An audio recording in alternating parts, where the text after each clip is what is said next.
Hey, so this is part two of The Enormous Crocodile. And I'm just going to go back to the previous page as a bit of a recap. But crocodiles are tough. It is difficult for even a hippopotamus to hurt them. The enormous crocodile picked himself up and crept towards the place where the children's playground was. Now for clever trick number two, he said to himself. This one is certain to work. There were no children in the playground at that moment.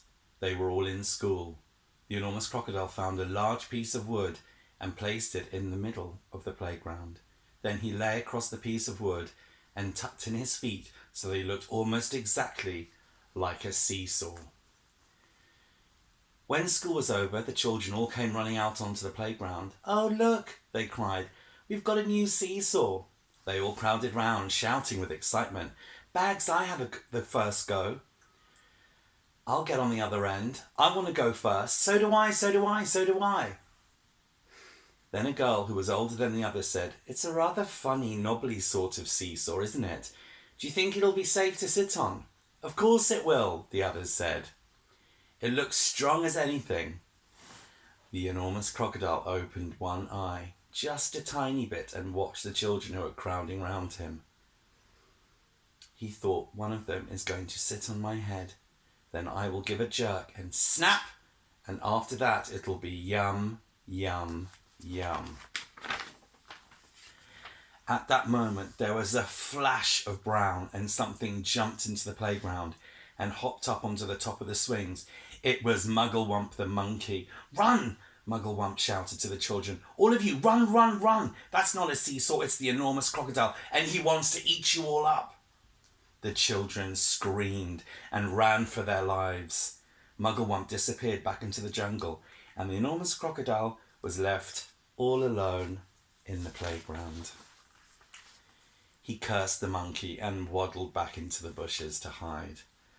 "I'm getting hungrier and hungrier," he said. "I shall have to eat at least 4 children now before I am full up." The enormous crocodile crept around the edge of the town, taking great care not to be seen. He came to a place where they were getting ready to have a fair. There were slides and swings and dodging cars and people selling popcorn and candy floss. There was also a big roundabout. The roundabout had marvellous wooden creatures for the children to ride on. There were white horses and lions and tigers and mermaids with fishes and fearsome dragons with red tongues sticking out of their mouths. "Now, for clever trick number 3, said the enormous crocodile, licking his lips. When no one was looking, he crept up onto the roundabout and put himself between a wooden lion and a fearsome dragon. He sat up a bit on his back legs, and he kept very still. He looked exactly like a wooden crocodile on the roundabout. Soon all sorts of children came flocking into the fair. Several of them ran towards the roundabout. They were very excited. "I'm going to ride on a dragon," cried one. "I'm going to on the lovely white horse," cried another. "I'm going on a lion," cried a third. And one little girl, whose name was Jill, said, "I'm going to ride on that funny old wooden crocodile." The enormous crocodile kept very still, but he could see the little girl coming towards him. "Yummy, yum, yum," he thought. "I'll gulp her up easily in one gollop." Suddenly there was a swish and a swoosh, and something came swishing and swishing out of the sky. It was the roly-poly bird. He flew round and round the roundabout, singing, "Look out, Jill! Look out! Look out! Don't ride on that crocodile!" Jill stopped and looked up. "That's not a wooden crocodile," sang the roly-poly bird. "It's a real one. It's the enormous crocodile from the river, and he wants to eat you up." Jill turned and ran. So did all the other children. Even the man who was working round the roundabout jumped off it and ran away as fast as he could. The enormous crocodile cursed the roly-poly bird and waddled back into the bushes to hide. "I'm so hungry now," he said to himself. "I could eat 6 children before I am full up." Greedy. Just outside the town, there was a pretty little field with trees and bushes all around it. This was called the picnic place. There were several wooden tables and long benches, and people were allowed to go there and have a picnic at any time. The enormous crocodile crept over to the picnic place. There was no one in sight. Now for clever trick. Number 4, he whispered to himself.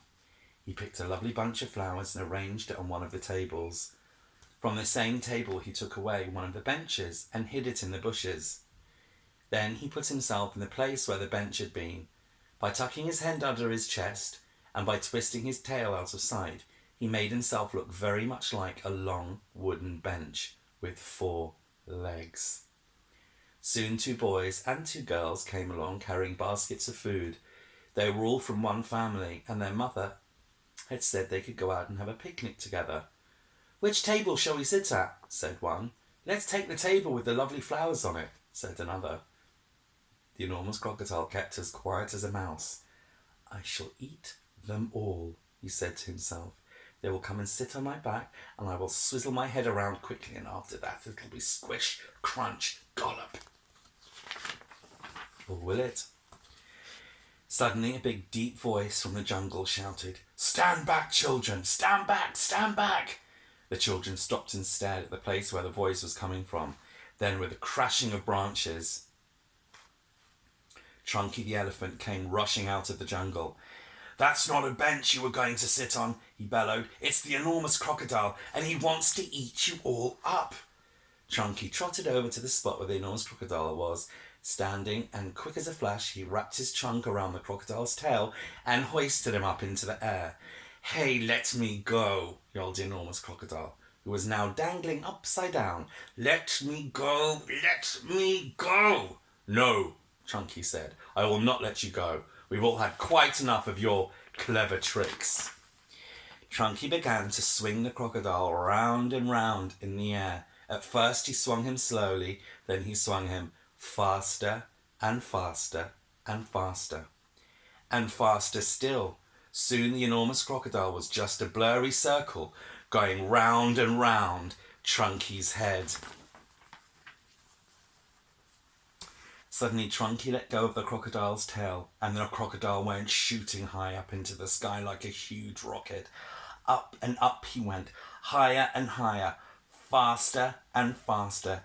He was going so fast that soon Earth was just a tiny dot miles away.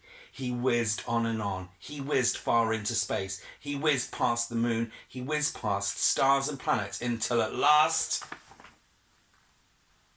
with the most tremendous bang, the enormous crocodile crashed headfirst into the hot sun, and he was sizzled up like a sausage. And that's him, sizzled up like a sausage.